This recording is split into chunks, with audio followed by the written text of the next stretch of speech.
تھی یا ساکن سے پہلے زیر ہے، ایک الف کے برابر لمبا کریں گے کیونکہ یہ مد ہے۔ ہا زبر الف ہا، یہ اوپر آپ کو چھوٹی مد نظر آ رہی ہے، اس کے بعد یہ حروف ہلکی آیا ہے، تو پھر اس کی پہچان یہ ہے کہ اس کو 3 سے 4 الف کے برابر لمبا کریں گے۔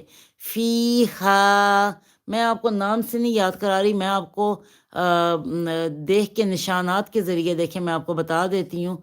ناموں میں آپ کو نہیں الجھانا چاہتی، نام میں آپ اگر الجھ جائیں گے تو پھر آپ کنفیوز ہو جائیں گے، ٹھیک ہے؟ فی ہا، دیکھیں کتنی آسان مثال ہے کہ یہ والی مد کے بعد حروف ہلکی آئے گا، ٹھیک ہے؟ یعنی کہ حمزہ ہا، حمزہ یہاں پہ حمزہ آئے گا، چاہے وہ کسی کی بھی شکل ہوگی حمزہ کی، چاہے یہ اس طرح سے حمزہ ہوگا۔ الف پہ جب کوئی حرکت ہوتی ہے تو وہ حمزہ کہلاتا ہے، پھر وہ الف نہیں رہتا، جبکہ خالی الف جو ہے نا وہ الف ہوتا ہے، ٹھیک ہے؟ تو اس طرح کا حمزہ بھی ہو سکتا ہے جو حمزہ کے نشان والا ہوتا ہے اس کے بعد، اور اس طرح کا حمزہ اس شکل میں بھی آ سکتا ہے، تو اس کو 3 سے 4 الف کے برابر بس لمبا کریں گے، اس سے زیادہ نہیں۔ فی ہا، حمزہ زبر ہا